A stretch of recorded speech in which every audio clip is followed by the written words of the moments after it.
Bapak, Ibu, Saudara yang dikasihi oleh Tuhan Yesus Kristus, khususnya warga GKJ Seklasis Semarang Timur. Berjumpa lagi dengan saya, Pendeta Emeritus Ekoloso Purwibowo, untuk mendengar sapaan firman Tuhan pada hari ini dengan tema Bangsa yang Merdeka. Firman Tuhan saya baca dari Injil Markus 8 ayat 1 sampai dengan 5. Pada waktu itu ada pula orang banyak di situ yang besar jumlahnya.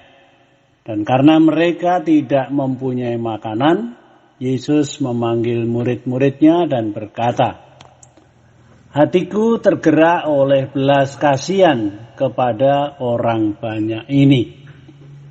Sudah 3 hari mereka mengikuti aku dan mereka tidak mempunyai makanan. Dan jika mereka aku suruh pulang ke rumahnya dengan lapar, mereka akan rebah di jalan. Sebab ada yang datang dari jauh." Murid-muridnya menjawab, "Bagaimana di tempat yang sunyi ini orang dapat memberi mereka makan roti sampai kenyang?" Yesus bertanya kepada mereka, "Berapa roti ada padamu?" Jawab mereka, 7. Demikian firman Tuhan hari ini. Bapak Ibu Saudara yang dikasihi Tuhan Yesus, untuk menjadi bangsa yang merdeka itu bukan hanya memikirkan kepentingan para pemimpin, khususnya para pemimpin politik.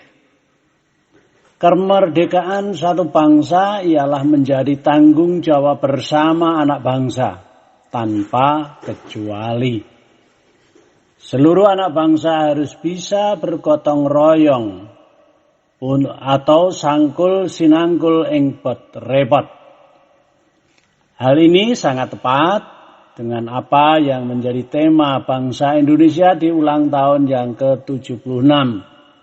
Yaitu Indonesia tangguh, Indonesia tumbuh.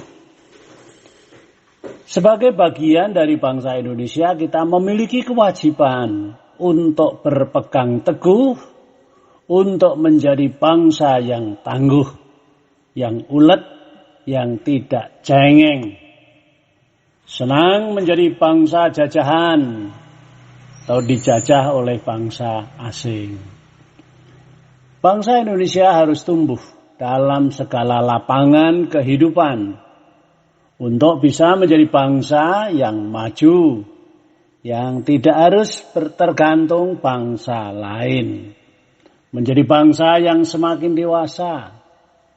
Bahkan Bung Karno sebagai presiden pertama pernah mencanangkan untuk bisa menjadi bangsa yang berdikari. Menjadi bangsa yang berdiri di atas kaki sendiri. Menjadi bangsa yang mandiri, yang tidak bergantung pada bangsa lain. Terutama persoalan pangan.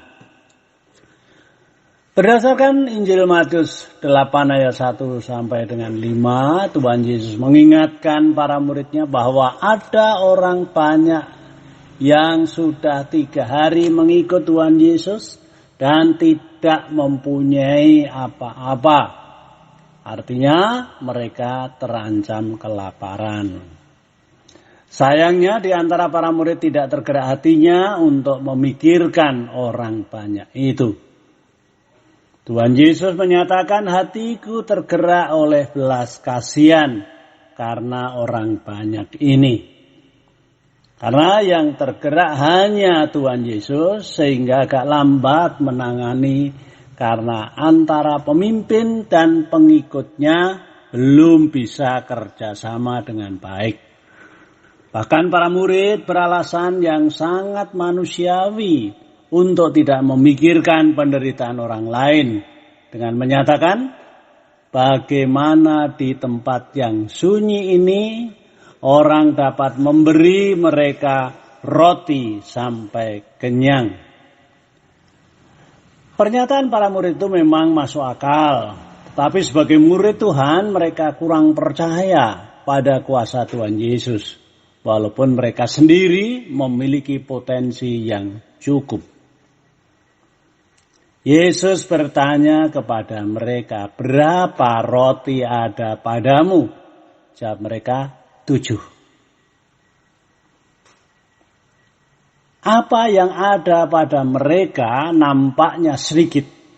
Tetapi ketika mereka rela memberikan kepada sesamanya di dalam nama Tuhan demi keadilan, maka yang sedikit tersebut menjadi berkat bagi orang banyak. Sehingga ketika yang memberi orang banyak, semua orang bisa mengucap syukur karena potensi yang sedikit itu mencukupkan kebutuhan sekitar 4.000 orang. Bagaimana potensi seluruh bangsa Indonesia rela bekerja sama demi keadilan? Tidak ada yang rakus dan mementingkan diri sendiri.